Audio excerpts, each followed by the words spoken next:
Hi, Geoff. Hi, Welcome Carl. to Talking Teaching. If you could give us a brief introduction of yourself before we get started, letting people know who you are, please. Sure. Well, I came into ELT a lot like many of my generation by accident. I sort of fell into it. I had to leave England in the middle 70s, so things were a bit hot for me. I was involved in radical politics. My academic career got a kick in the teeth when I was chucked out.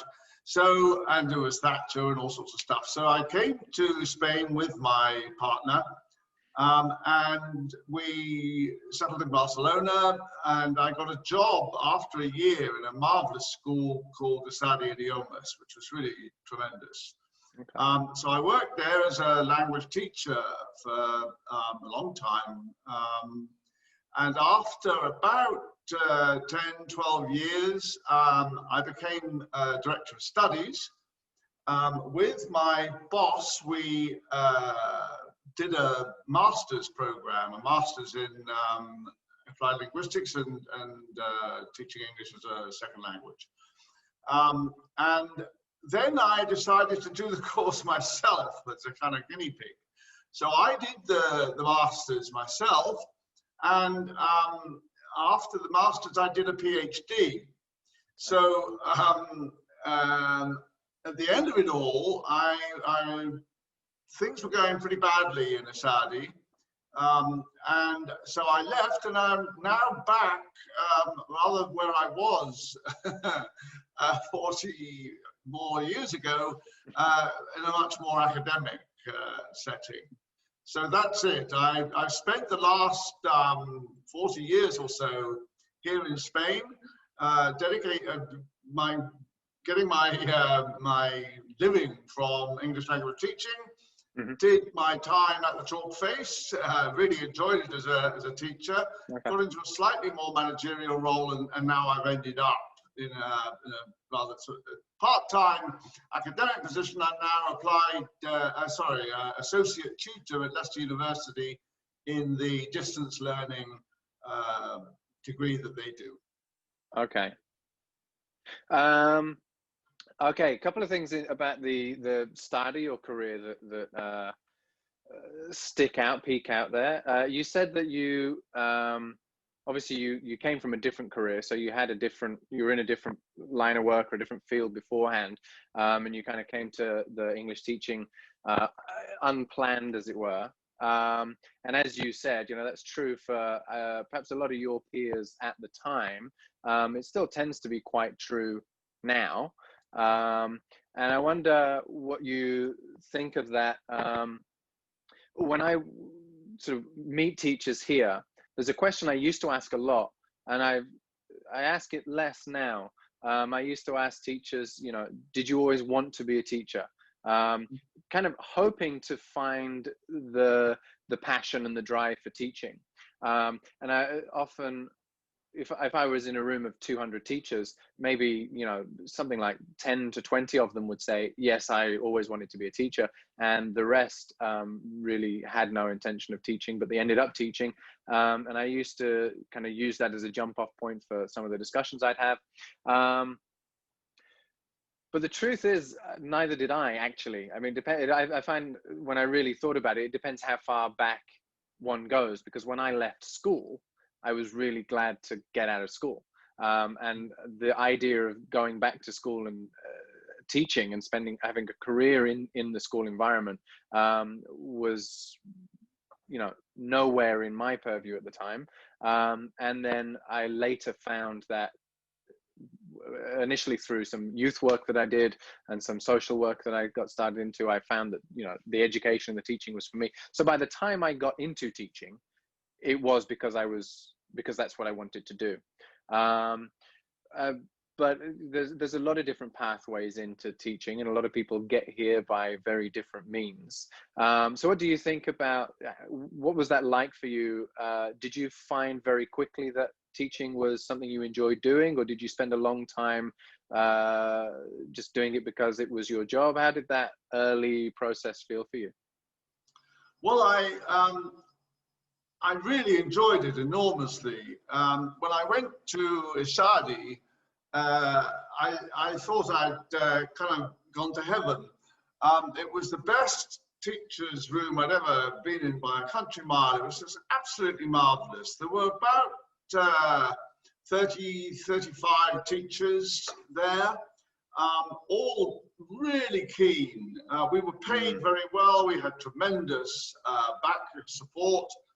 And it was in the period, the beginning of the 80s, right when late 70s, early 80s, where there was a huge explosion of interest in community language teaching of various sorts, you know, all these wacky new methods like total physical response and continuous silent way and Curran's community language way, all this stuff.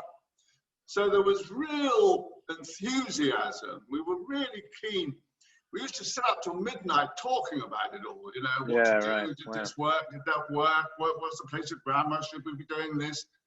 It was just tremendous. So I fell into it. I had done a bit of teaching before in England, what's called supply teaching, where you go in for people who are ill. And I really didn't like it at all. I remember as a student really not liking the supply teachers when they would come in. Oh, God. I remember my first one. I went to Brixton, which was pretty rough back then. Oh, nice. Yeah. A bit gentrified. Sure. But in those days, it was really rough. And I went to the headmaster before the day started and said, "What do you want me to do?" He said, "I want you to prevent a riot." So what a way to cut your teeth, eh? Crikey. He had no expectations of me teaching anything, you know, just stop them from burning the place down.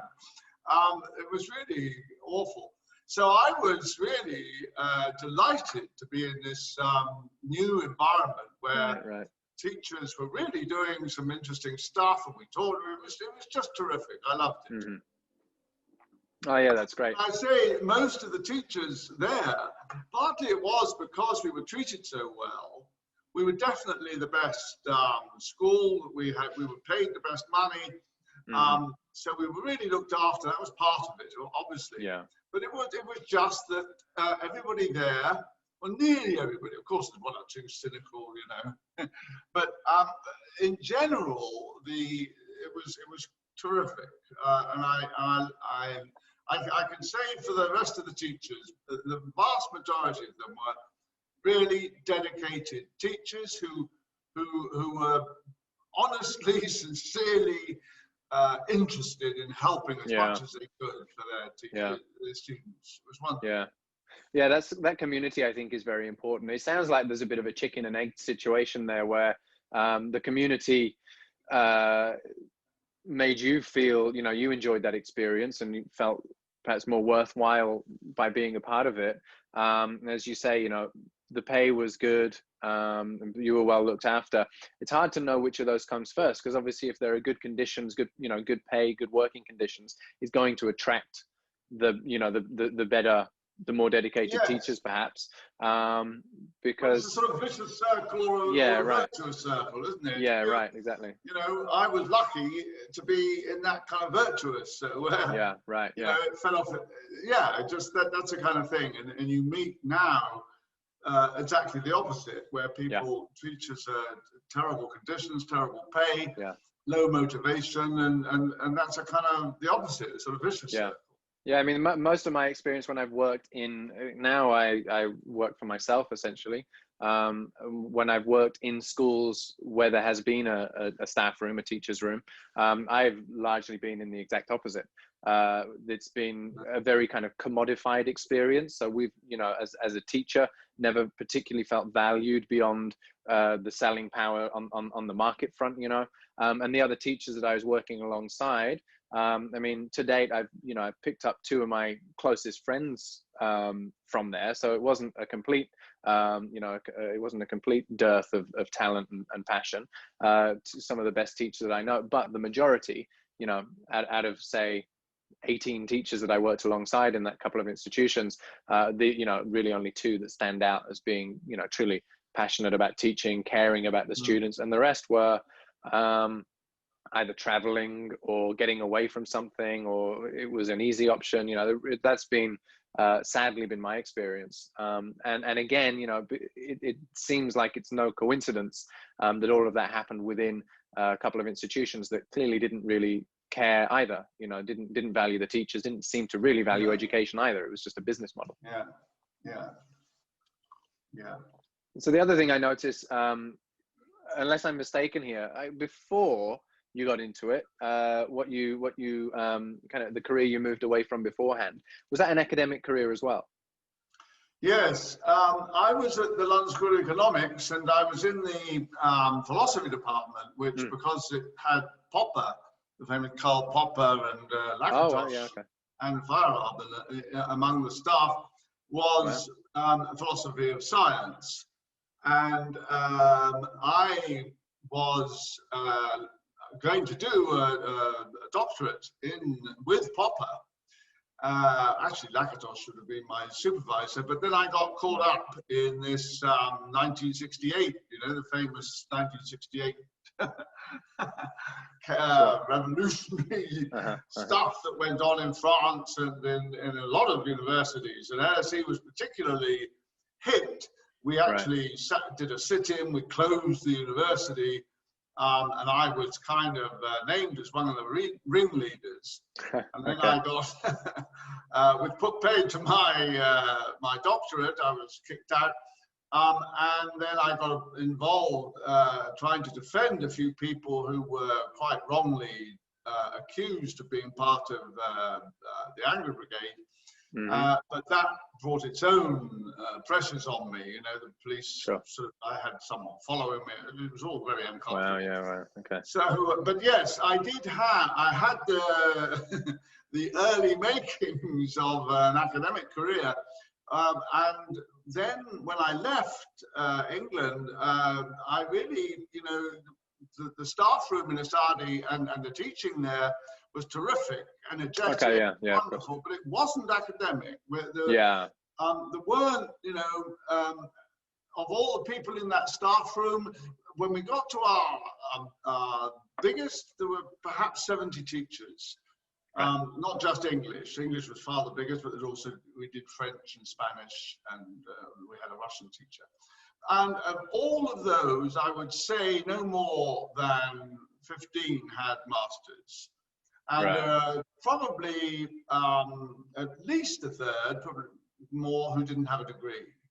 So it wasn't an academic environment. It didn't have people talking about, you know, the difference between sort of Widdowson and Candlin and Cook and stuff like that. It was much more, we were much more concerned with basic English language teaching methodology, if you like. Methodology and syllabus design. What's the best way to do it? You know, people were starting to criticize drills and PPP approach and that sort of stuff, and moving much more towards trying to help people with this new idea of communicative competence, you know, which came along at that time. So that was, it wasn't academic like my background had been. Perhaps there were one or two academically inclined people with a bit of, you know, probably the majority had, it was interesting, some kind of checkered stuff going on in their background. I think the industry is somewhat renowned for it. So do you think, was there a sense that obviously you later then moved on to set the master's degree up in your center, and then you yourself did that and went on to do the PhD. Do you think that was that just a natural progression? Do you think that your academic past was calling to you? Was it something that you had missed throughout that experience? Do you feel that that's kind of where you belonged? Yes, absolutely. I was always, that's really what I like most, you know. I can't say too much how much I enjoyed teaching, although I wasn't as good as it as a lot of them, I have to confess. You know, I've seen a few really, really good language teachers, and I'm not in their class. I mean, I was competent and so on. I really enjoyed it. I was enthusiastic and so on. I was committed. Right. But the thing I love most is being in a library, reading books, thinking about it, you know, writing. So yes, actually, I feel that that's my kind of obvious, my natural thing is to be an academic. Sure. And when the masters came along, it was just a terrific opportunity for me. First, to meet all the top people in academic, in applied linguistics. We had a tremendous range of really good scholars, the very best that were out there at the time. I'm talking now, I think we started perhaps in 1988, somewhere around there, just before the 90s. So there was still a lot of new interest. We had, sure. You know, there was such a lot going on, particularly, of course, development in SLA, right. second language acquisition theory. It started only it's very young. 60 years old now, I suppose. So it started in the 60s, right, and developed with people, you know, the Candlin, Widdowson, people like that, and then moved into people who were more interested. Candlin and Widdowson were both very sort of philosophical. Right. Then there became much more harder quantitative research stuff went on, starting with the morpheme studies in the 1970s, moving on to stuff like Pieneman's research in the 1980s, where people were actually taking as scientific a view as they could, which meant that they were interested in measurable empirical studies, where you tried as hard as you could to get solid evidence and a pretty good scientific method, in the sense that your idea was to have a hypothesis and then test the hypothesis. Good, good. Of course, Krashen's theory is not very good in that sense. It's almost untestable. But nevertheless, there was that move towards a more quantitative, more carefully, scientifically engaged approach to studying. And those are the sort of people who we had on our program. Right. And I used to, you know, I mean, I hardly went to bed, you know, I used to follow them around like a puppy. Yeah, I can imagine. It was just terrific. You know, we had a very good social program. We went out in the evenings. We had, you know, it was just marvelous. Yeah. So that, yes, that I felt when I did the masters, I felt like I was sort of, you know, going back to where I belonged. And at the end of it, I got a lot of support from, I did my masters. The masters were at the Institute of Education in London. And at that time, there was Widdowson, Guy Cook, Peter Skean, very strong department. Right. And Widdowson was very, very decent of him. He didn't usually take MA people as tutees. He just dealt with the doctor. Right. But I was his tutee, and at the end of it, I got a lot of support from Mike Long, who came to do the Summer Institute, and we became friends, partly because he's an anarchist, and we used to go up and go to visit Durruti's grave at the cemetery in Montjuic. So I got all the, Mike said to me, you really must and Widdowson and Skian and so on. Gave me a lot of support, and so did the school. My boss said, yeah, go on, do it. So I did my Ph.D. at the same place, at the Institute of Education in London. And then once I'd done all that, well, I really did feel, I did a module in the, I taught the masters myself after that for a little bit. And then things were falling apart a bit in Saudi by that time. And I was getting on.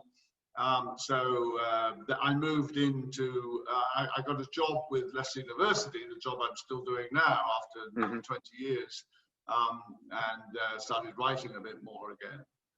Yeah, okay. So full circle in the end there. Yes, yes. And then, yeah, go on.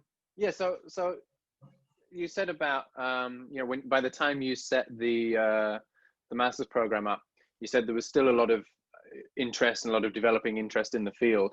When you moved out there and first got into language teaching, that was around about kind of the birth of the EFL field as it is now, perhaps, right? That's when I have a sense that we might talk about it as saying that the EFL field kind of broke away from mainstream education in a way, right? It sort of became its own thing, developing new methodologies and approaches, and it became this global industry. And you must have been there kind of for the birth of that almost. And then by the time you set your master's program up, a lot of the things that you had seen in their fledgling kind of ideas, by then presumably some of that had kind of cemented and become the endorsed and mainstream ways. Is that about right? Well, in fact, here's another circle actually, because what I saw was the rise and fall of community language teaching, right, and the persistence of what we have today, which is coursebook-driven ELT. Right. So when I started, actually the first thing I did just before I left England was I did a course at the International House in London, a course, a month, very intensive course, crazy. Almost like being in some sect, actually, very intense. But anyway, I did this course, and then the method was situational language teaching.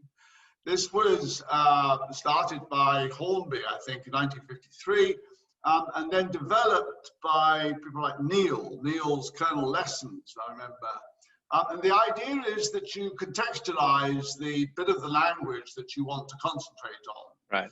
So if it's the present tense, then you have characters doing things in the present. John's at the office. Right. He goes to the office by car. He arrives. And this is as opposed to the sort of the direct grammar method of just putting the formulas on the board. It took over from direct, or before that it was audiolingual. Okay. And so on. And as you say, direct method. Although we could maybe include situational language as kind of direct method, because they really didn't, they discouraged a lot the use of the L1. So because it was based on a kind of behavioristic model of language learning. Mm-hmm. So there it was. That was the method, that you introduced something and then you say, okay, as I say, John's in his office, Peter's at school, Mummy's in the kitchen. She's a very good cook. Right. And so on and so on. All this stuff. So that was the method. So it was situational language learning, and essentially it was PPP, presentation, practice, and production. Although it's important to say they didn't walk in and say, "Here's the present perfect." They'd say, right. I arrived in Barcelona in 1921, okay. and I have been here for 6 years. I've lived in it.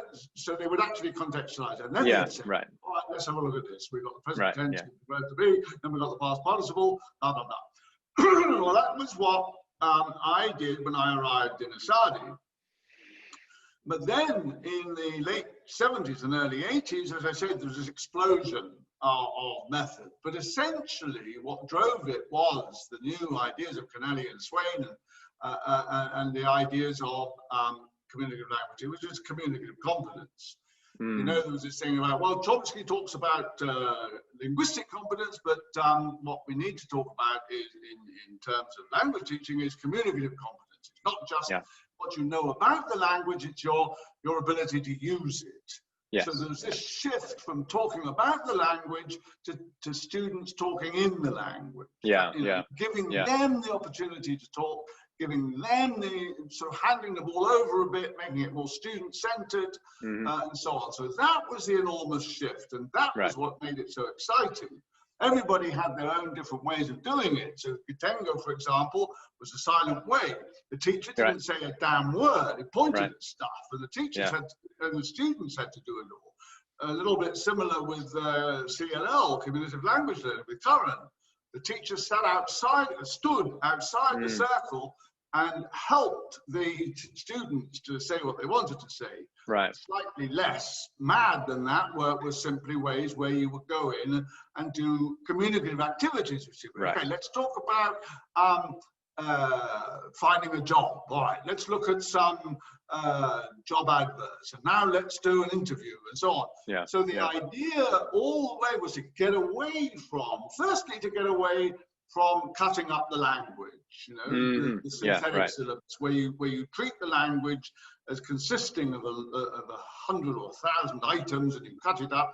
Okay, the syllabus will be, first we'll do the present tense, then we'll do pronouns, then we'll do the interim, then we'll do the past tense, and so on and so on. The new way was holistic. You treat language holistically, and you use it. You understand that learning a language is a matter of doing it, because of this enormous difference between declarative and procedural knowledge. So that was a huge thing, and that's what we were all banging on about, and lots of different ways of doing it. How much should you correct? When should you correct? Do drills have any place? Boom, boom, boom, all this stuff. And then by the end of the 1980s, we were back with the arrival of Headway and one or two other course books. We went later became the Goliath. Situational language teaching, and the same kind of thing. Why? Because it was so wonderfully packaged. It made sense. It was easier for teachers. It was easier for the institution. And of course, then the introduction of the Common European Frame of Reference that went from A1 to this whole idea of linear progression from nothing to and you cut it up into bits, all making sense from a kind of organizational, practical sense, but all actually contradicting what we know about SLA. So there it was. You say I was there at the start. It was weird that I was there at the end as well.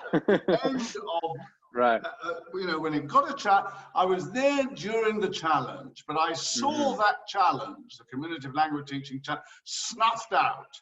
And by the mid-1990s, a complete domination of course books and the commodification of, as you mentioned, of ELT and of education in general, of course. Yes, and that's what I bang on about today. Exactly that, that people say, oh, we're in the era of communicative language teaching. Well, we're not. This is not communicative language. Lip service is paid to it. But the reality of the matter is that it's coursebook dominated, and in coursebook dominated ELT, students don't really get very much chance to practice, to learn by doing. They learn by being told about it. Another element of that, the timeline that you've drawn there, obviously the focus on textbooks is very perhaps salient.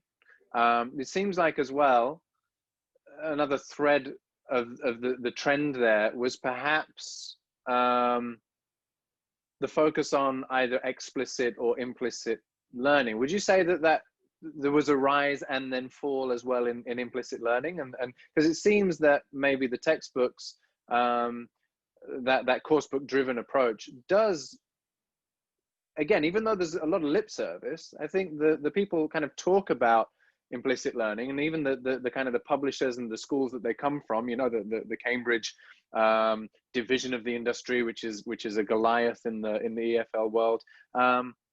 I've always found a tension there where they're at the forefront of EFL training and development in a lot of ways, in the industrial sense at least. And so they're sort of synonymous in the minds of a lot of teachers with the modern progressive approaches. But it does seem to then, when you get into the classroom and when you buy the textbooks and when you follow the courses, the explicit focus on structure and the study of grammar seems to still be quite present, I find. What do you think about that? Yes. When we use these words, explicit, they're absolutely, in my opinion, central to this area. To distinguish between implicit, some people make the distinction between explicit, implicit, and incidental. But in any case, the idea that what's behind all this is the central question of how do people learn a second language. Yeah. And we know now that the essential way that people learn languages is implicit. It's unconscious. The way children learn their first language. Yeah. And that makes it so much so different from other subjects on the curriculum. So it's not the same as learning geography or biology, right, where really declarative knowledge is the most important thing. If you know Paris is the capital of France, well, you know it, and right. there it is. But if you know that went is the past tense of the verb to go, it doesn't mean that you'll be it doesn't able help to you use in a conversation, in a spontaneous moment. You don't, because it's not like that, because there is this huge difference that we mentioned before between declarative and procedural knowledge. Now, declarative knowledge is explicit. You can articulate it. But procedural knowledge is the knowledge you need to actually do things spontaneously and so on. And that kind of knowledge doesn't come from being told about the language. Right. You could tell students bits about the language that you're blue in the face, and they won't learn it unless it's somewhere, within their trajectory of what we now refer to as interlanguage development. Right. And interlanguage development is not linear. It doesn't take the form of learning atomized items of the language in a linear, one-by-one, sequential, cumulative way, which is assumed to do by textbooks and by those who use them. That is simply not the way the language is learned. It isn't. Right. And that's another thing, I'm just saying this for a moment, in scientific math is very important. We often don't know what is the case in science generally, but it's much easier to know what isn't the case. That I had a very Earth similar is conversation. not bloody flat. That's right, And neither is language learning like that. That's just not, we know that is not the case. To take a good example, for example, of Deller and in the lexical works, he says there are 6 principles, he calls them, of learning language. And he says they are first, for any item, he says, as if learning the language was a question of learning an atomized item. For every item, there is a process. First you see it, then you do it, then you that we know that is not the case. That is not the way languages are learned. So when you go to explicit and implicit, really the start of this, of course, was Krashen, and the tremendous effect that Krashen had on all of us when he said, he made this distinction between acquisition and learning. Right, Acquisition being unconscious and learning being conscious language. And he said, conscious language learning has a very small part indeed. Really, all you need to learn a language is comprehensive input. Now, of course, he went a bit too far. Most people now would say, well, actually, there is a very important place for explicit instruction and even just conscious practice, right? Just awareness of what you're doing. Perhaps, some attention, but when you say, as you do, as you are, textbooks do seem to take a basically explicit knowledge approach. What they do, they contextualize it, and then they tell you about the language. And that's the problem. Exactly, A lot of classroom time, the majority of classroom time. And I've just got a marvelous thing from a woman on Twitter. She's just done her Ph.D. on teacher talking time. And it turns out from her study that the majority is around 70. And it goes up to 77% of classroom time, the more experienced teachers. So however much they say, oh no, we're, you know, it is a fact that mostly in ELT today, teachers talk most of the time, and they talk about the language. Yeah. They explain the language, they tell you what it is. Now, we know from second language acquisition research that it would be much more efficacious if the time was spent where students were doing things and they were talking in the language. Yeah, absolutely. Language. They were doing communicative tasks that stretched them, and the teacher's role inside there would be scaffolding. Yeah. So I think, yes, that's my main beef with course books is precisely that. That they are not efficacious, they're not in line with, they contradict what we know about that second language learning. Yeah, good. Yeah, so you place a lot of the blame on the course books there, and I want to explore that a little bit more, because I think, I mean, I tend to agree with a lot of that, but I do wonder, it also seems to me, just from my experience of working with other teachers as well, and kind of being in different institutions and seeing this kind of how it plays out in the classroom, definitely the course book plays a large role there, and teachers are kind of relying on a course book. But I do wonder as well, that explicit focus, whether it's something that the course books were kind of, you know, intent on maintaining or bringing around and maintaining, or I wonder as well how much this might have to do with the kind of obsession in mainstream education and in most education as well, with testing, and the fact that the declarative knowledge of explicit grammar, you know, grammatical rules is so much easier to test. You can write an exam for the end of the year and just get students kind of answering black and white questions about grammatical structures and tenses and you know, patterns in language.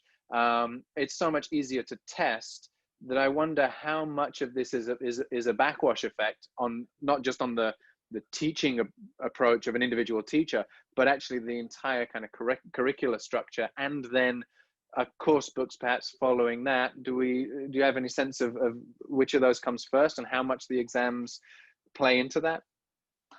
Yes, I think it's all part of the same model, isn't it?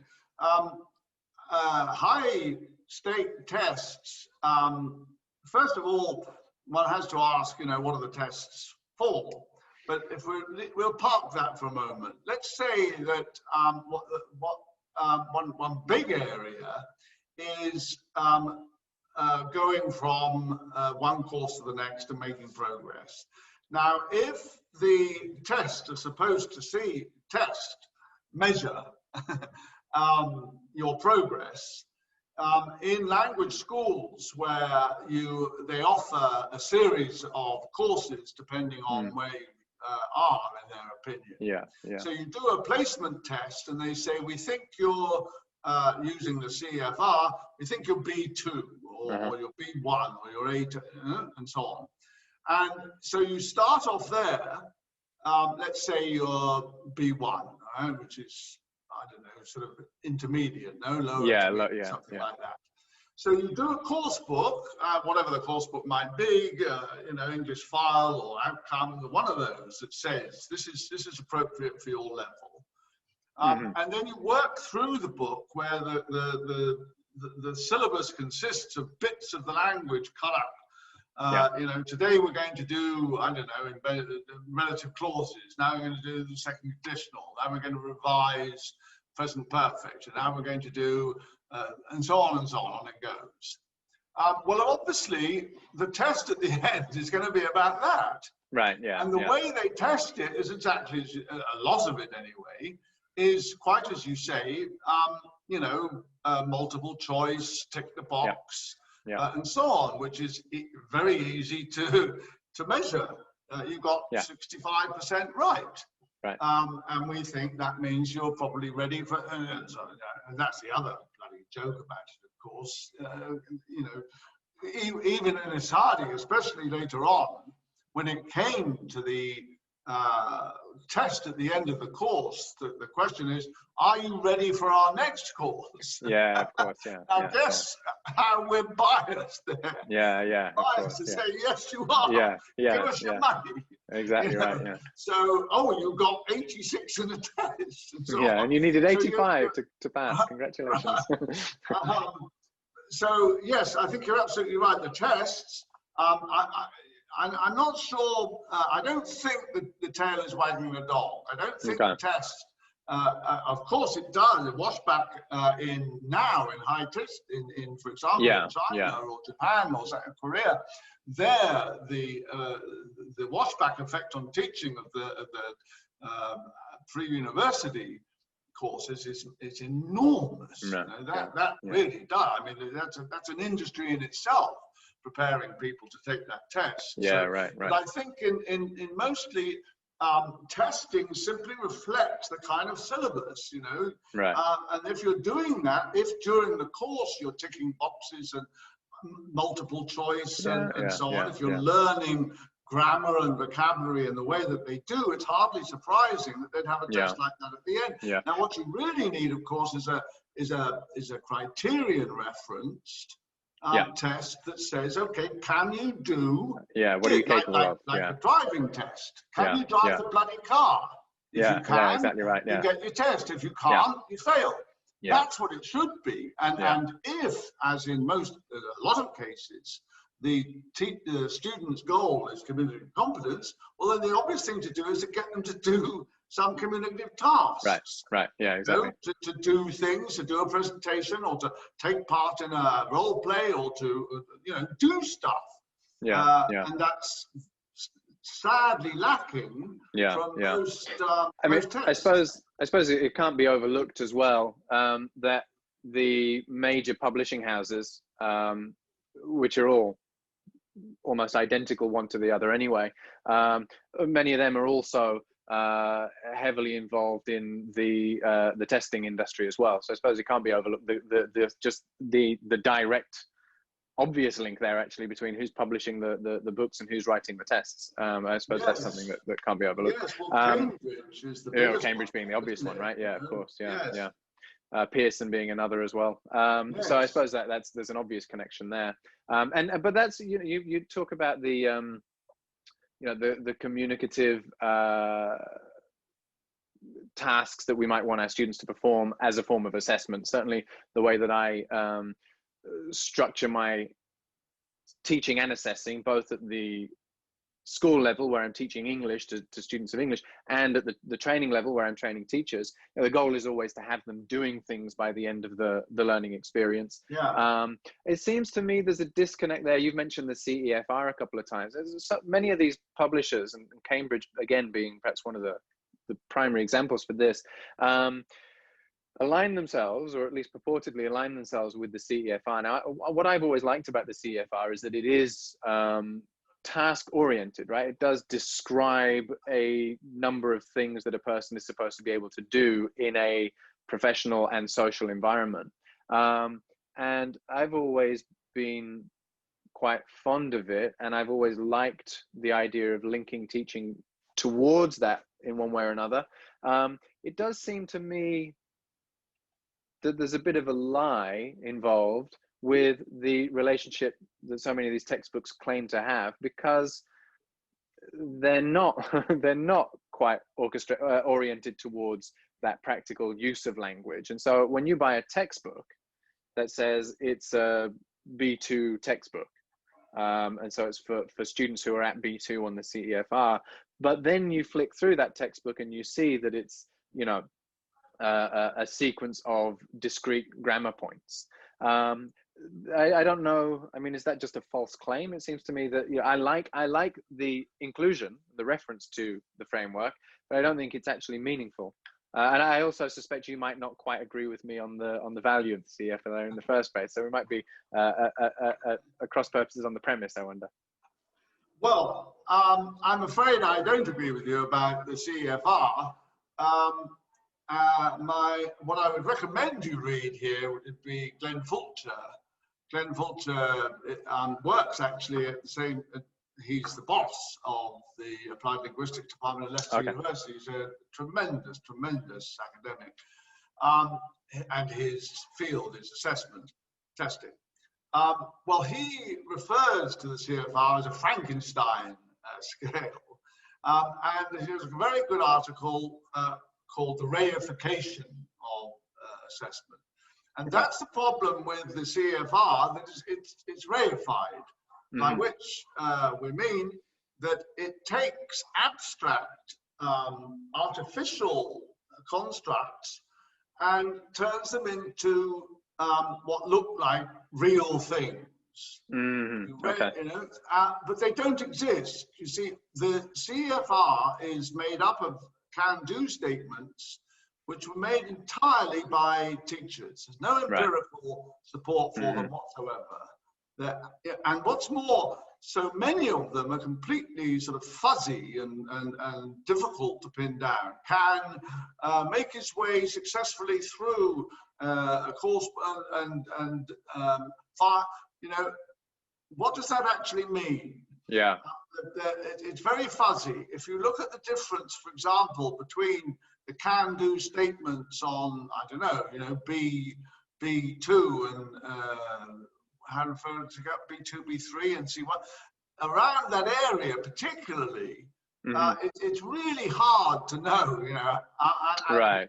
In the end, what it comes down to is the teacher's subjective judgment on the performance of that. Now, I agree with you to the extent that it says something like, can read an article in a quality newspaper, get the main points, and explain to somebody else. Well, you're quite right. That's a sort of task, and say, well, go on, then do it. Let's see if you can do it. Yeah, right. Which is what's always appealed to me about it. Yes, and I think you're right there. The problem is, of course, that it is not as measurable as they say, and it doesn't exist, you say. And that's, again, what the real problem with it is the assumption of this linear progress from A1 to C2. It just doesn't work like that, nor can you do what they try to do, which is chop up the bits. You can't do this until, I mean, to some extent it covers itself because it says can do it in an elementary way, and then you get up and it can do it bloody well. That's fine. That's absolutely right. But there are some things rather like in the course books, like you don't go near the third conditional until you're at intermediate. Right. Which, I mean, my take on that would be, and obviously a lot of what you've just said makes sense, but my take on that point about the course books would be that at that point, they have departed anyway from the practical side of the language use. Once you're putting, I wonder what you feel about the, you know, you brought the empirical factor in, and I'm not particularly aware of what research may or may not have been done on this particular point, but it seems to me that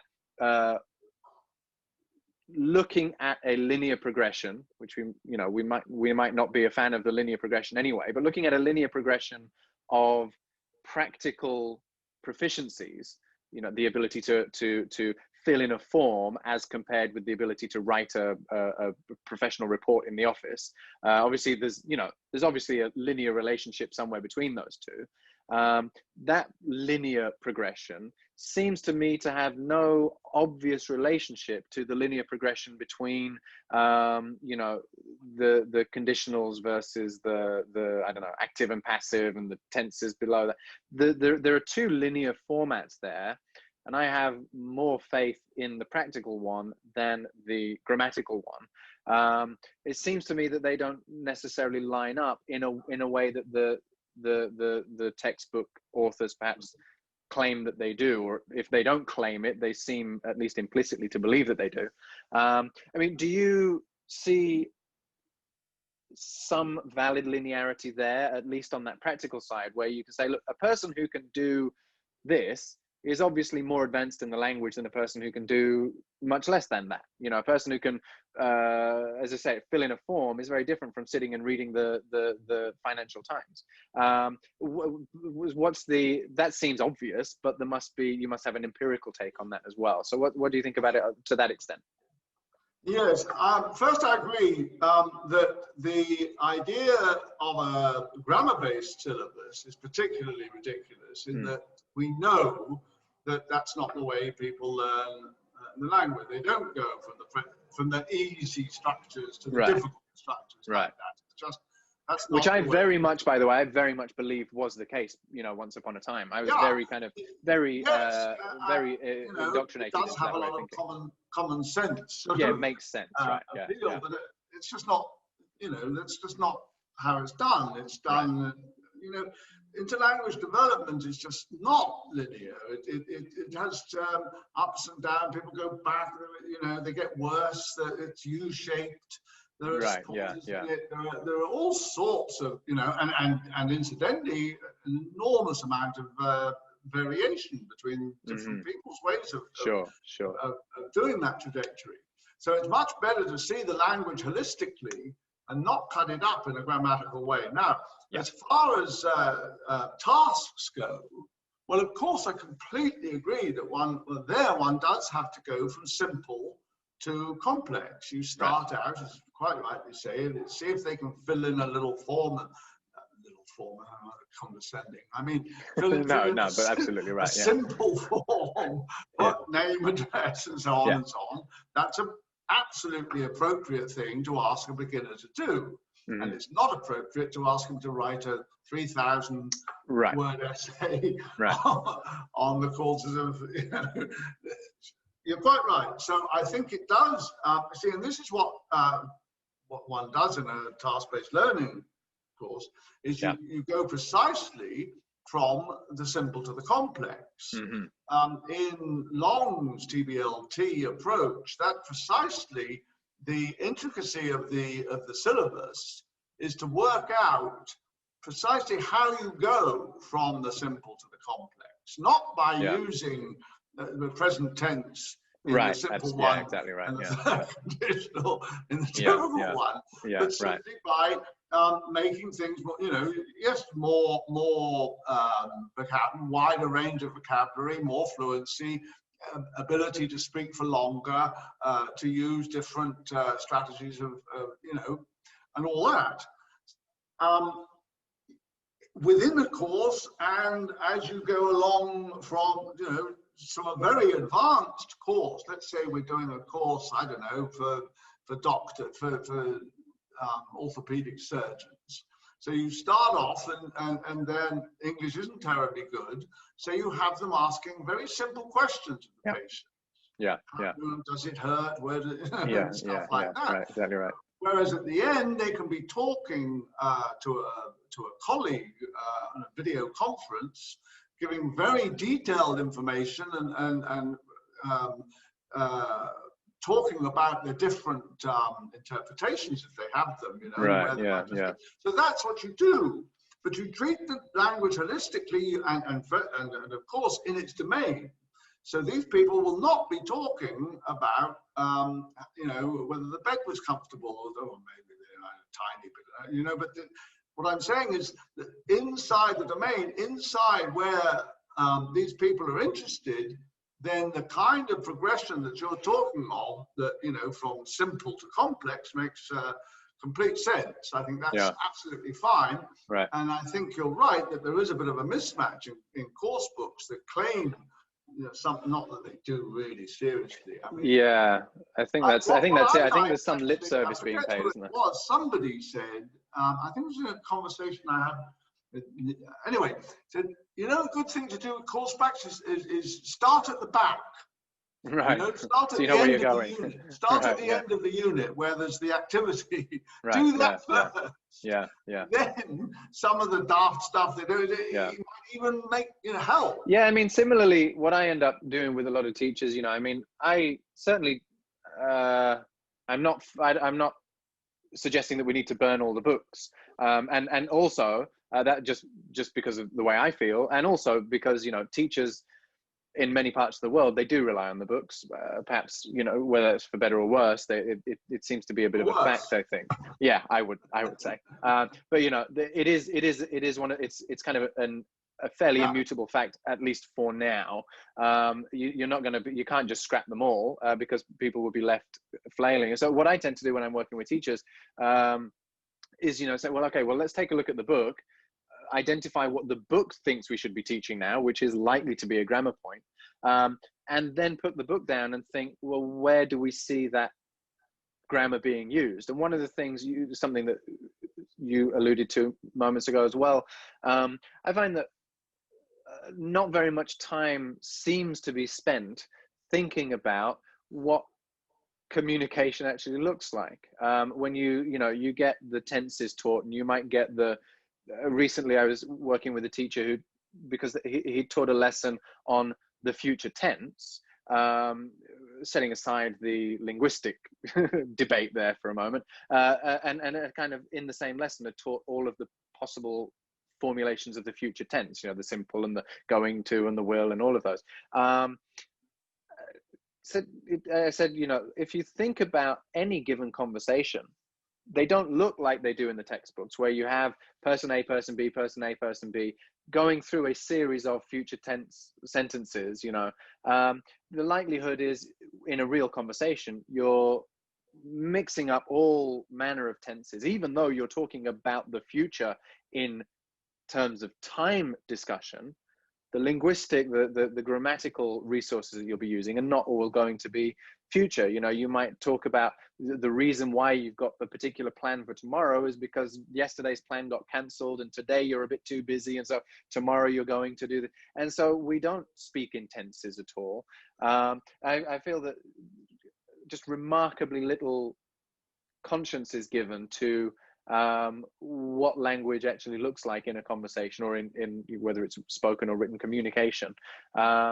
Again, I mean, do you have any insight into why that might be so prevalent? Is it just because it's easier to write a textbook that way, or is it just something that has been overlooked, or what? Well, no, I think it kind of comes with the theory. If you really think that what you do, the best way to teach English, let's say, as a second language, is to first present something, to explain something, right, to establish a sort of declarative knowledge, and then to practice it.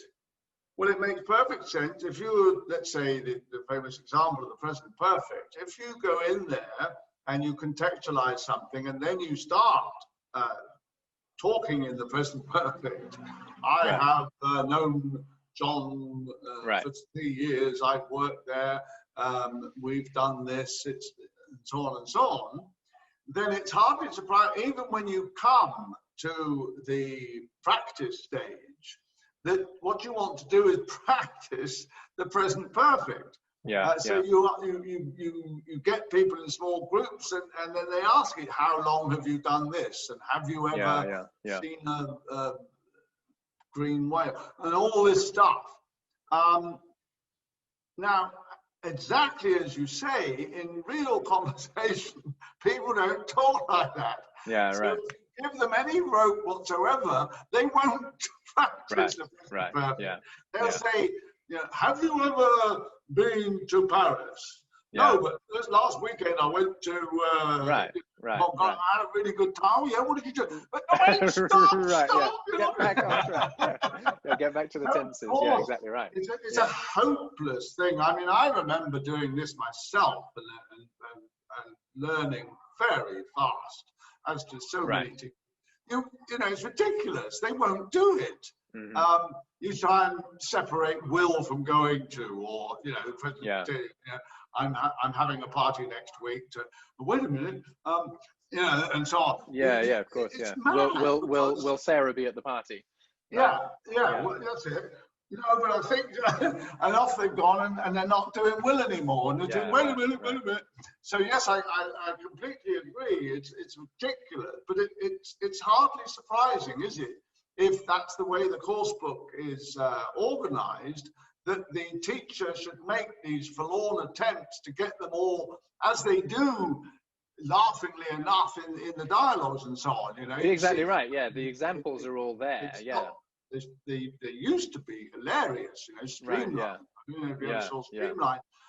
You know, they don't do anything. The whole text is past tense, or it's can, or it's or if it's, even if it's less structure based, you get, you know, a short paragraph, 4 or 5 lines, and there's 10 adjectives in there because you're teaching adjectives, and no one, you know, if you wrote like that, people wouldn't want to read it. You know, if it's just completely peppered with forced language for the sake of frequency. So I mean, I can see why it's just easier to write a book that way, right? And I think, as you say, I mean, perhaps it is just purely as well that there's a belief that that's the case. But what I mean, again, there's a lot of dissonance here, because as well, one of the main kind of theories that people will refer to, or I don't know, one of the main approaches that people will refer to, and again, these publishing houses and their spokespeople, is, for example, the lexical approach is the gold standard that people refer to as what language teaching is kind of supposed to be about, and yet the same people will do everything that we've just talked about. I don't see how you square the circle sometimes about what they're saying and what they're claiming and what they're putting in the titles and the blurbs of the textbooks sometimes. And I mean, is it just a cynical case of marketing to talk about the books one way, even though they're not? No, and even go ahead. I think they're quite genuine. I mean, I think these people like Della and so on, that they really believe what they're talking. You know, I just think it's completely I mean, first, they don't know what they're talking about in terms of second language acquisition theory, but really it stems from partly anyway, from the work done when we got big computers and big corpora. As soon as this started, the COBIL program, for example, Sinclair, Hoey was involved too, the Birmingham lot, Michael McCarthy. Once you start examining the language with the help of computers that could process huge corpora. You remember in the 16th or 15th century, there were monks, 200 monks used to go through the Bible and look for occurrences of God, for example, and they collocate them. And it would take them 70 years. Well, now a computer will do that for you in a nanosecond. 70 seconds, less. Not 70, a seventh. Yeah, absolutely, yeah. So now you've got this tremendous information about English, and it shows, quite as the lexical people say, that the place of formulaic language and chunks is huge. It is one of the most important components of the English, and no doubt about it, absolutely none. Tremendously important, and so even the sort of grammar rules start getting. You know, teachers used to say that any is the negative form of the interrogative form of some. Well, if you look at a big corpus, you'll find that the most frequent use of any is actually in the affirmative. Yeah, It doesn't matter which. You know, I want any book that. Collocation. So tremendously important, and the lexical approach is another thing. There were some very good books, Nattinger and De Chirico, for example, Pauly and Sider. Two excellent books. Then there was the famous one that so struck Della, the Michael West one on the lexical approach, and then his stuff, and now other people, Sullivan. And the problem with it is, we absolutely accept the importance of prefabricated language and the language chunks, and this kind of grey area. Some of it's utterly fixed. You can't do anything with it. You know, like right. Stitching time, stage 9. There it is. It's But something like the more you, the less you, and all that. Yeah, right. Of course. Yeah. Those are very interesting and so on. So we must pay attention to these. They're extremely important. But the problem is, first, they're bloody difficult to learn. All the research shows that collocations is one of the most, the last things that even students with thousands of hours or students, people who have had thousands of hours of exposure to English as an L2 don't get it. Right. And the other thing, of course, is the sheer number of them. Someone like, you know, experts in the area would say something like 10,000 word families are needed to for good fluency. And if that's the case for, you know, words and so on, phrases, what is it for collocations? It literally explodes into hundreds of thousands. Now, how do you manage? You can't. See, what Della does is he tries to stuff, you know, 50 you know, lexical chunks into one lesson. Right. You know, it is impossible to teach enough lexical. You'd have to teach 50. I forget. Somebody calculated it 2 years. Right. Okay. That's the problem with it. It's very important, but first, if you try and teach it explicitly, as Della says, you're doomed to failure, because it's impossible to get near. You know, I mean, right. 300. Right. You know, Sure. that? Yeah. So that's the first problem, and the second problem is its teachability. Yeah. You can tell people, you can tell them again and again that all the research, and there is a lot of good research, not that Della's ever mentioned any of it, but there is good research on the acquisition of lexical chunks and the rest of it. And it shows that it's a real problem. We should recognize Krashen's solution to it is extensive reading. Right. Excellent idea, and other people's is to make sure there's rich input and that you do go back to it. But the problem is how to situate that inside the wider context of a decent language learning program, and not to obsess with it as Della does.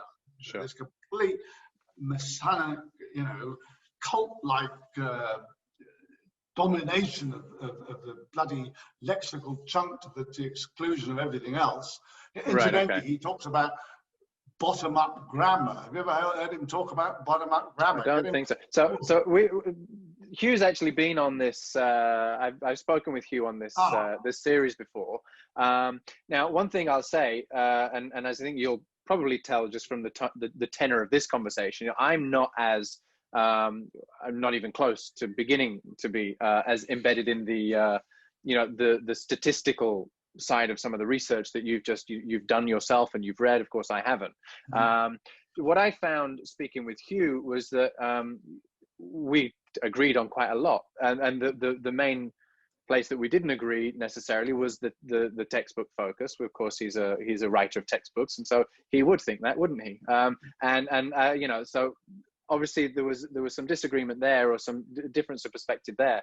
But what I found, and maybe, you know, I don't know where it is that the disagreement lies there, because what I found was, I mean, in a lot of ways, everything that you've just said, you know, is he's kind of lexically oriented and practically focused on practical language, how it's used rather than, you know, analyzing it. I mean, these are all things that I would agree with, and that I think you would as well. So is it that there's an extreme, does he, and of course, you know, many others perhaps, is it just that they take too extreme a stance on it? Is it that I mean, if they're doing the right thing, but they can't reference the studies that you can reference, I wouldn't necessarily say that that's a problem. So where does the disagreement lie? The problem first, the problem is that Della doesn't know anything about second language acquisition.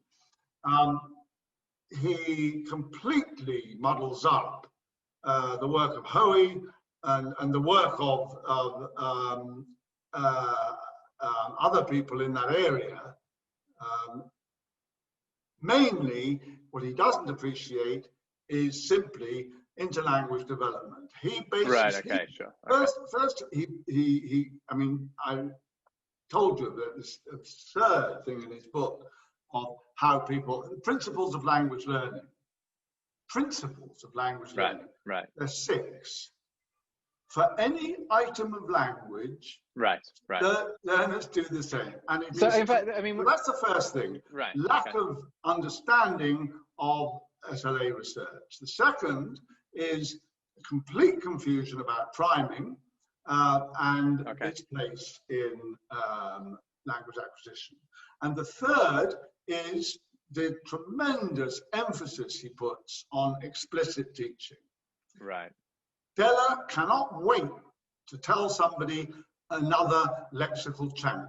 He just, I see. They tip out of him like water over Niagara. It's just extraordinary.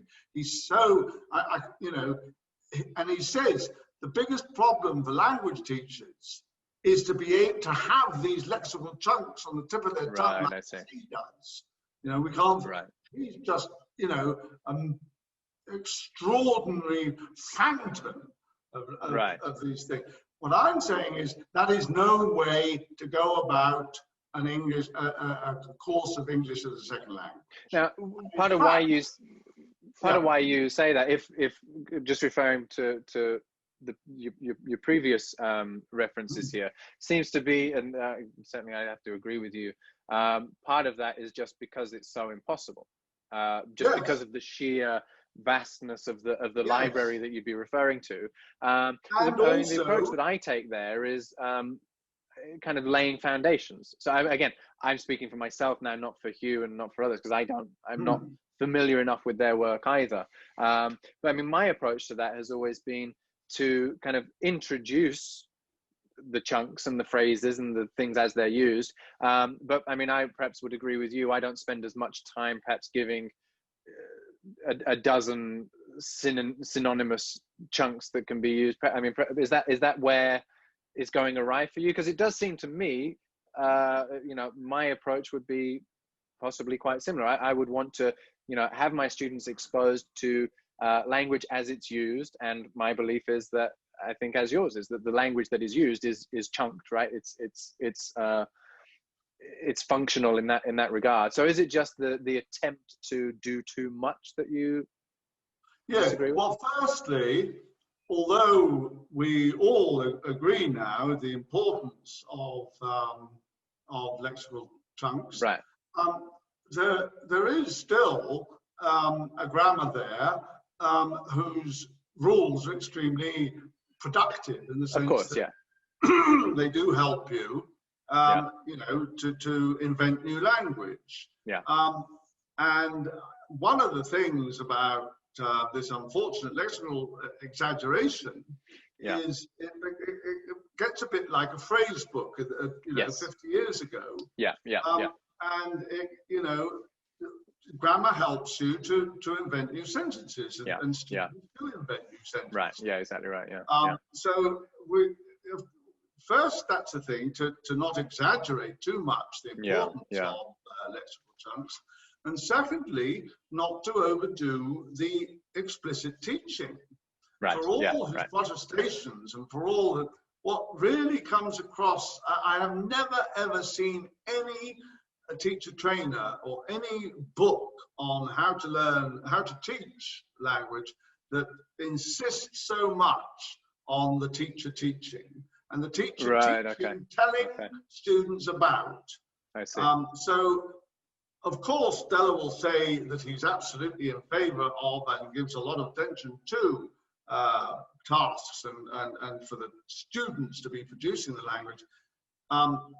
His obsession with the explicit teaching of lexical chunks contradicts any real principled commitment to communicative language teaching, communicative language tasks.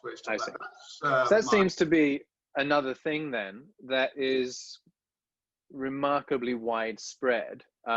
is the exaggeration of, or the carrying to the extreme of a given approach, usually from one author or another, you know, one theorist or another, usually from around somewhere between the 70s and the 90s, right? Where what I've tried to do, and what I think I do a decent job of, is I try to put together as many different ideas as I can. Now, again, I'm lacking on some of the empirical backing that you'll have. And so, you know, I'm trialing this out in the classrooms, and, you know, but for me, it's an eclectic approach that's important. One of the things that I found, and I wonder, again, going back to your earlier years in teaching, how much you saw this then as well.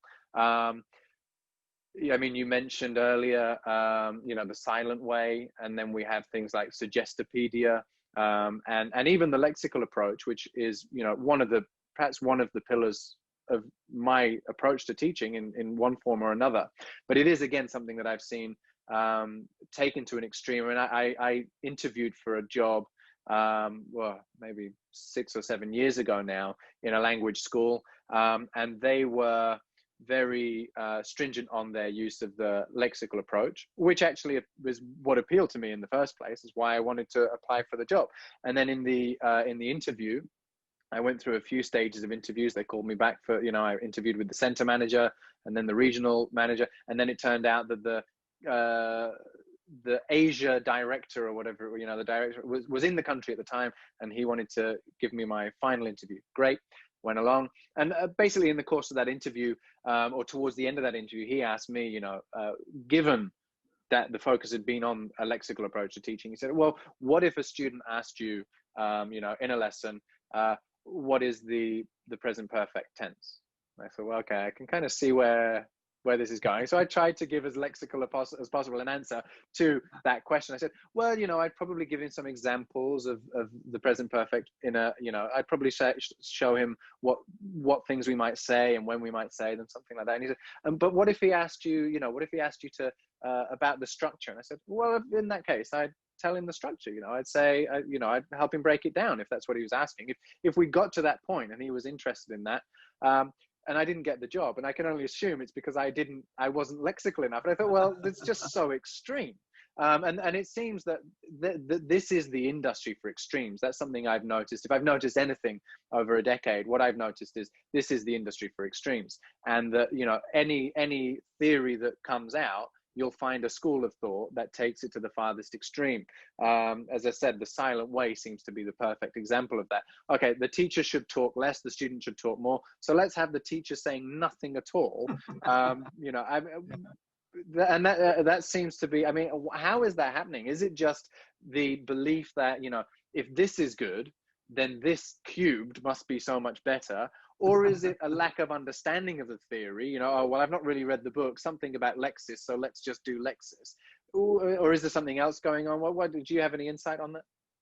Yeah, I think it all comes, it's interesting, isn't it, that there's extremes, and we all say that eclecticism is the best. You know, be a magpie, take bits from here and there. You know? Right. If you know, oh, that looks like a nice exercise, well, do it, you know, and so on. Be flexible. I think really the problem is that I believe that we should start from what we know about second language learning, which isn't everything. And we certainly, as a result of SLA work, don't have any magic perfect methods.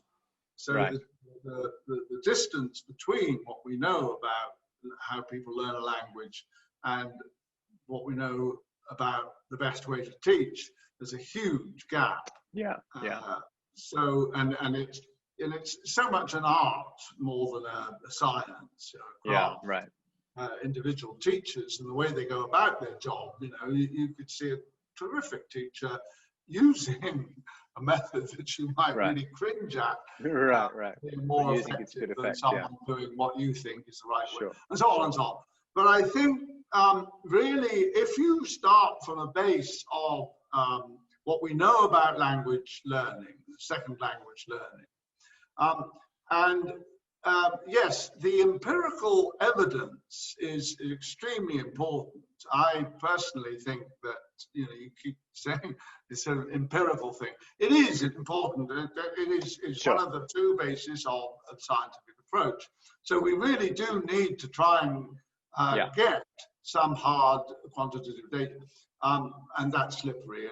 But anyway, we've got enough robust findings now, even among those who disagree in principle of theory of second language acquisition. So, for example, if you take those who have a cognitive interactionist approach, excuse me, and then you take the new ones, the usage-based people who come up, there is actually now a lot of common ground. So Nick Ellis, who's probably the best of the usage-based crowd, theoreticians who are very, very good on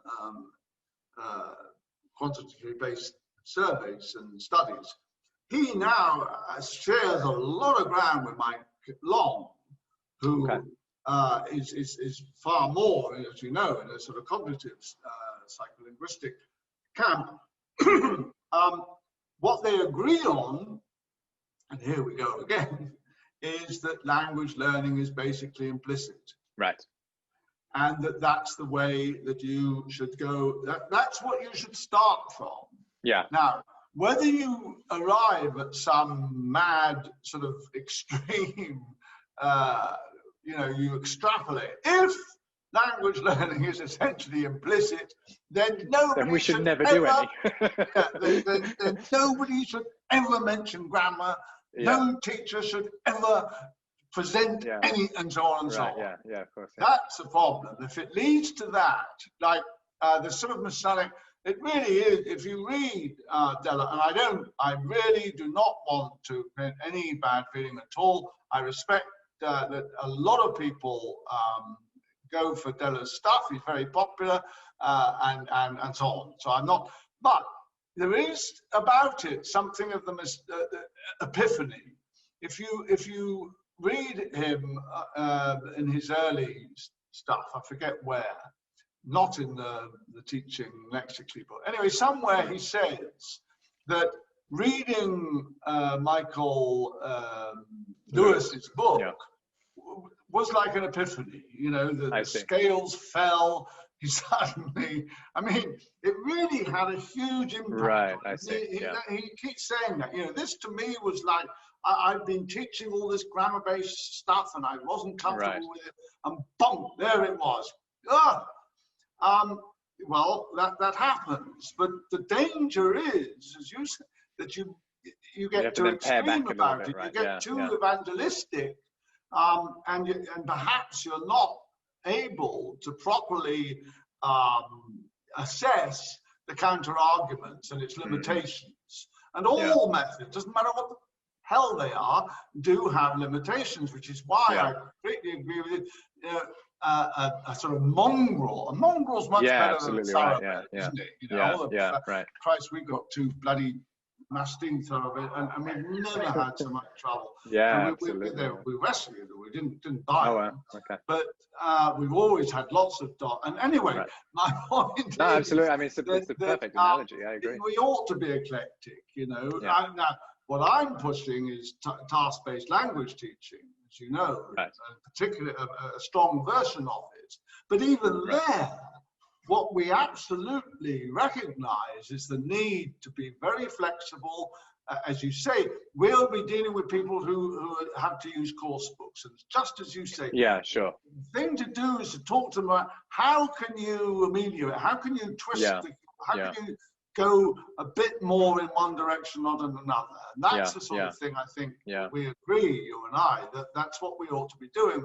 Absolutely, 100%. Not, this is any pure. There's no pure magic bullet. That's it. You obviously your focus is on the task-based learning, and that's what I think that's what you're teaching now, right? When you're lecturing on that, right?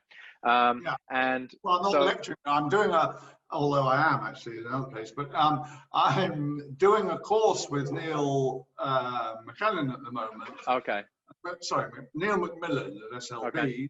He and I are doing a course, a teacher training course, online teacher training course on task-based language teaching, which is based on Long's approach. Right, right. So even there, it just seems to me, where evidently others disagree, it seems to me that when you talk about task-based learning as an approach, which I do when I'm training teachers as well, it's one of the, I might call it a pillar, you know, one of the pillars, as is the lexical approach, as are several other things. It seems to me that there doesn't even have to be a conflict between one and the other, right? So it seems to me that if you're talking about the lexical approach, and then you're talking about the task-based learning,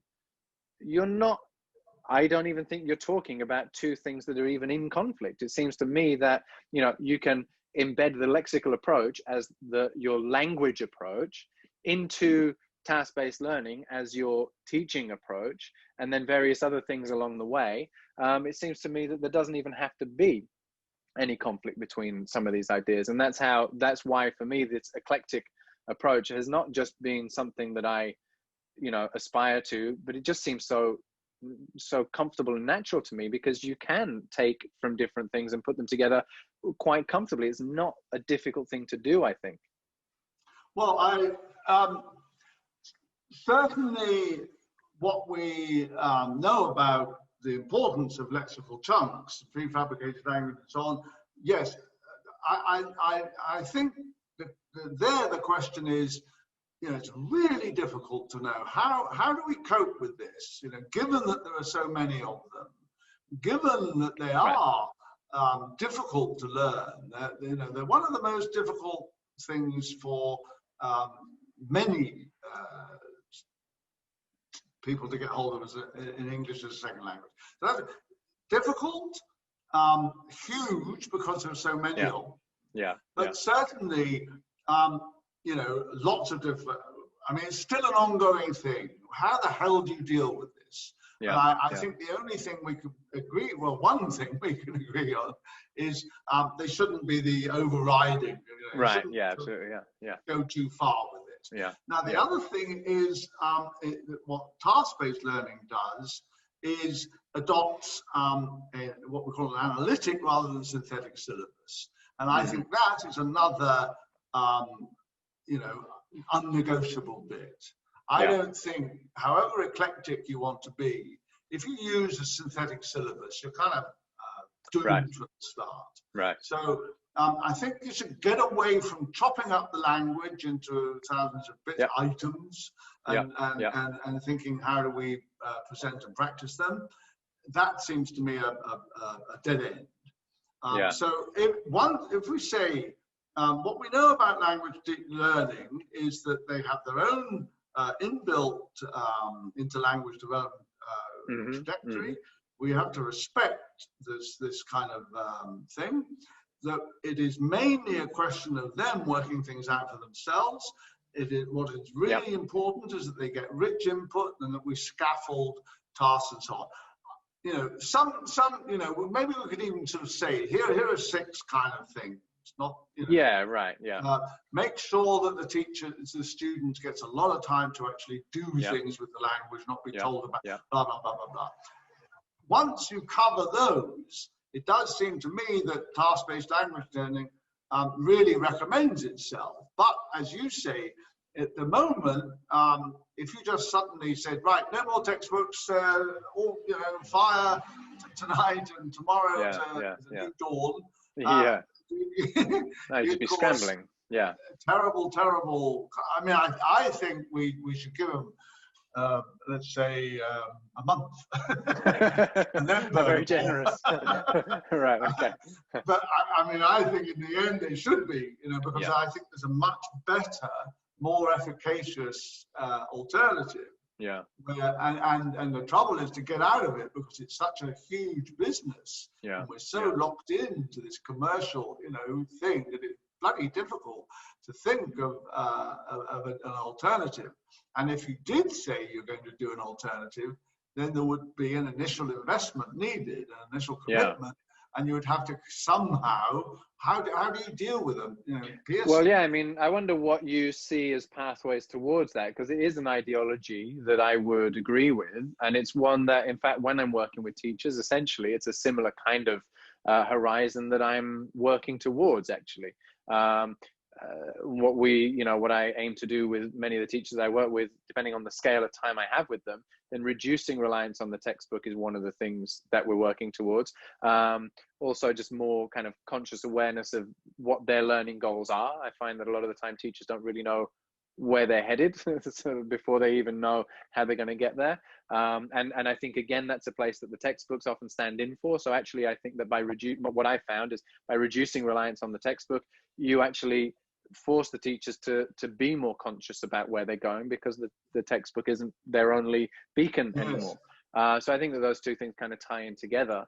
But I'm also very aware of how much work I have to do with some teachers to get them to realize some of these things. And because, again, you know, I want, where possible, when I'm working with teachers, I want to apply the same approaches as I do with my students. So I want the teachers to be making these realizations for themselves as well. I want them to be, you know, kind of making that progress through realization and through exposure and things as well, in order for it to take hold. What I found is when you tell a teacher what you want them to do, they do exactly what you want. And then as soon as some scenario arises, they're lost. Whereas if you work with teachers to identify the reasoning behind approaches and what works and what doesn't work in terms of how people learn and how they don't learn, then they're much more able to apply the craft, as it were, in a variety of scenarios, and it's just far more effective. But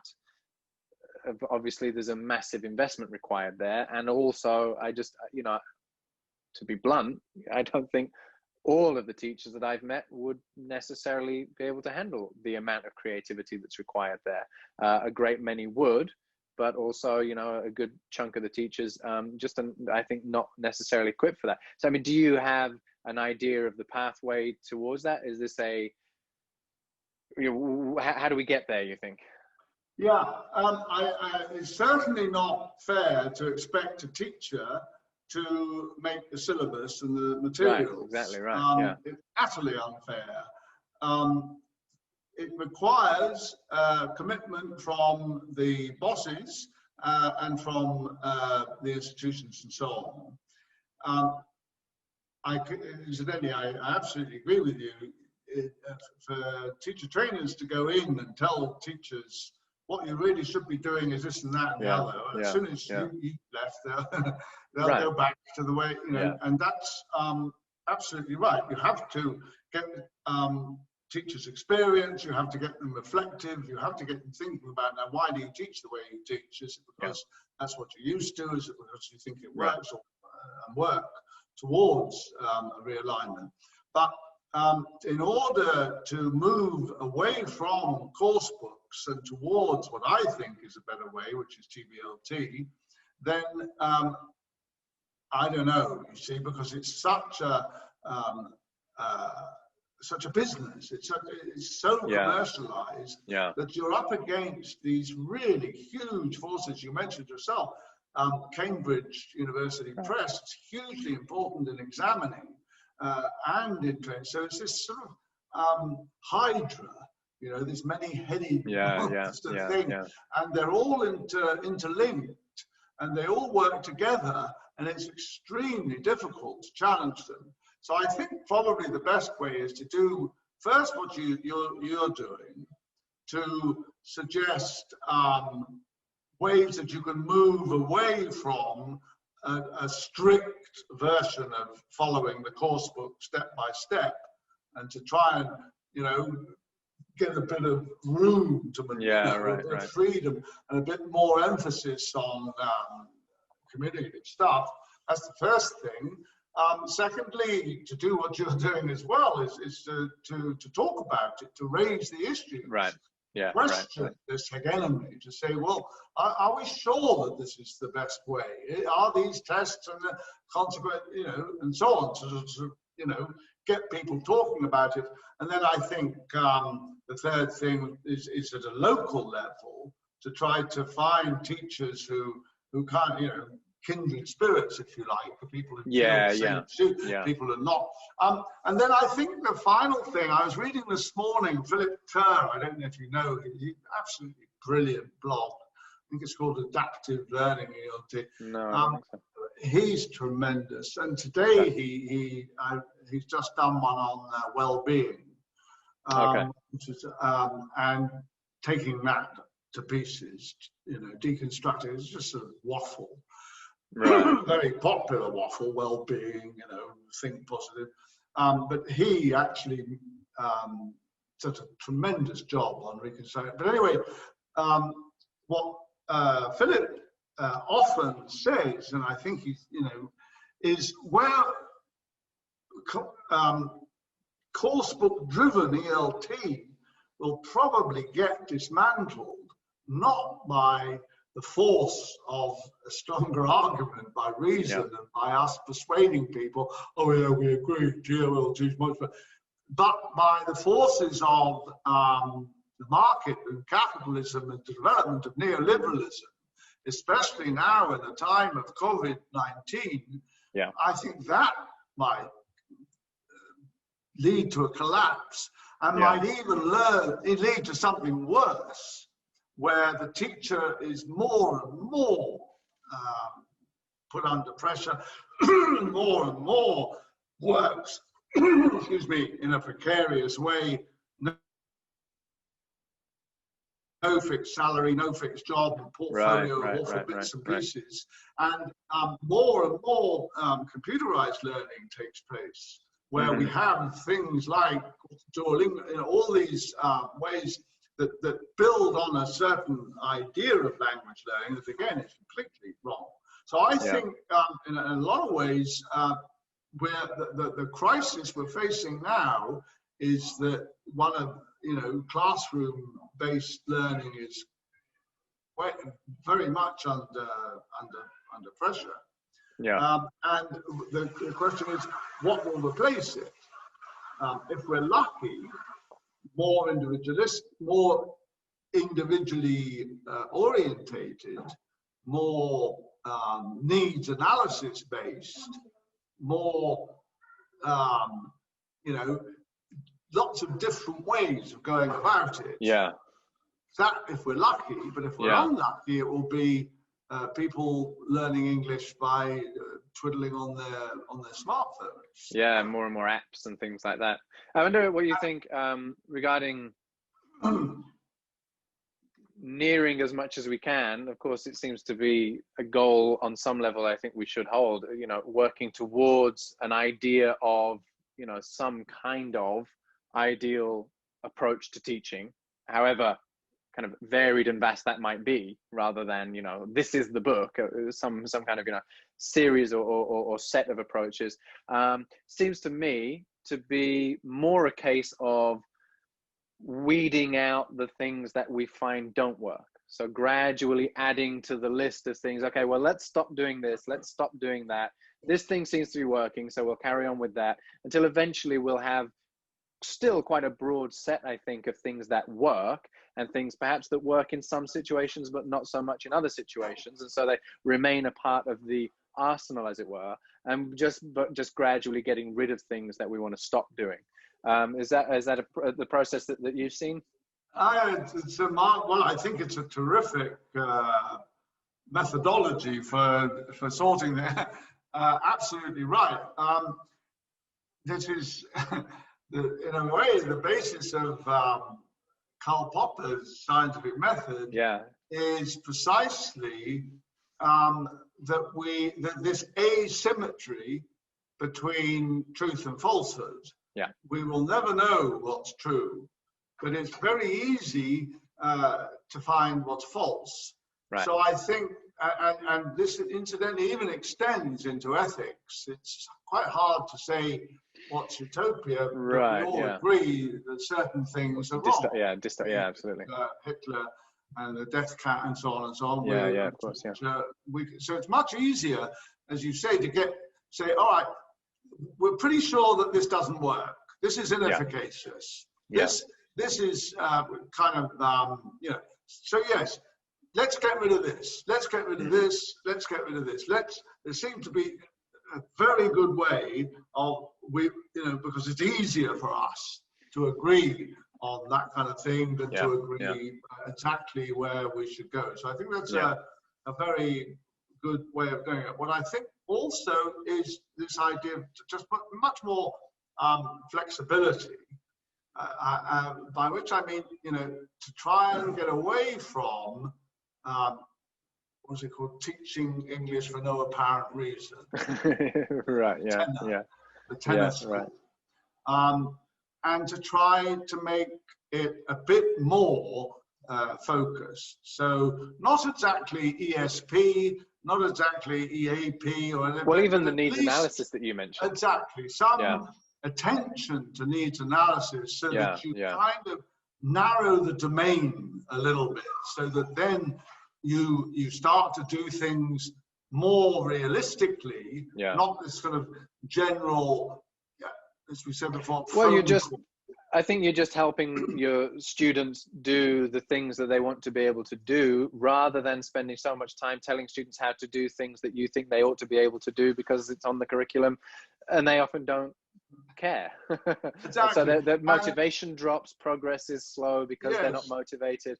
And also the things they do are not so generic, it's not a phone call, a meeting, where the language is just, if you actually say, okay, we're going to do, let's say business English, or we'll do,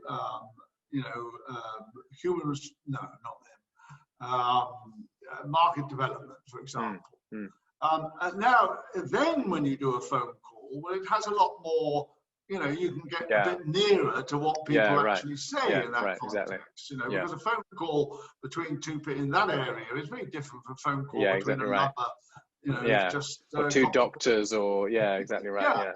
So absolutely. To the extent that you can get away from this tenor, this teaching English for no obvious reason, I like the phrase, the general English, and try and move a little bit, so you start with, okay, you might not be able to do the detailed needs analysis that Long suggests to identify target tasks, but you step in that direction, to try and move away and to, okay, who are these people I've got in front of me, or what is this group, what is this class, what is this, and to try and move towards an appreciation of that and find out things that are really interesting and important for them. Not, oh well, I said, because the other problem is, if you ask them, they obviously perfectly reasonably they say, well, I don't know, you're the bloody teacher. Which is fair enough. So you have to have a slightly different idea of needs analysis, that it isn't asking the student, what do you want to do, which is not a completely unfair question. It's getting information. Well, I find rather than the question of what do you want to learn is the error, I think, but rather what I find works is something more along the lines of, what do you want to be able to do, right? What are the capabilities that you want to have? Well, I want to be able to take an interview and get a job and work in this. Okay, well, good, we can work towards that, right? I mean, there always is the social thing. I've done lots of business courses, and very often they say towards the end, well, this is all great, but actually my main problem is not the business meeting, it's the dinner afterwards. I'd be no help there, unfortunately. So I think it is important to include social English. Of course. We at Saudi occasionally did we arranged dinner parties, and half were teachers, right, not exactly in disguise, but but you've got that exchange of natural, sitting in, and we videoed it all, and we actually had them have a meal, Wow, and I'd say to the waiter, what did he ask for? He wants to see. I said, give him the call, something more. See how he did. I'm sorry, I didn't know, and then you have somebody in the who, one of the people saying, something awkward, you know. Yeah, right. Oh, to see how they react. And then you have a feedback the next week. It's okay. When you got your soup, how could you have dealt with that? You know, what could you have done? And when the person said, hello, sailor, how could you have dealt with that? You know? So that's the sort of thing. Oh, that's brilliant. I like that. You do need some attention to general socializing English. It's not only the business presentation and the negotiation and all that. Yeah. Oh no, I like that. I'm all for getting language as applied, and in fact, I find myself working more and more with non-language teachers lately, because I'm out here in Indonesia working with schools here. You know, most of the teachers I work with now are not English teachers anymore, and so the idea of bringing application into the classroom or into the learning process is one I'm particularly interested in. I guess we've been going for a while now.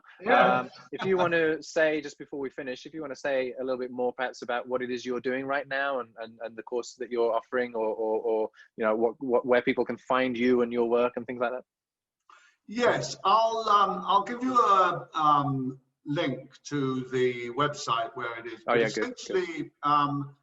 I am working with Neil McMillan, and Neil McMillan is the president of a co-op, a collection of 20 now. I think the membership's up to 20 teachers in the Barcelona area. Okay. And the co-op pools resources. They pay to have ongoing sort of teacher education development. They invite experts to come and talk to them about whatever they're interested in. Most of them have a sort of portfolio, you know. Some are doing private classes, some are doing in company, some are doing teacher training, etc. Well, a few years ago, Neil asked me to come and talk about TBLT. So I did that, and we all got very enthusiastic about it.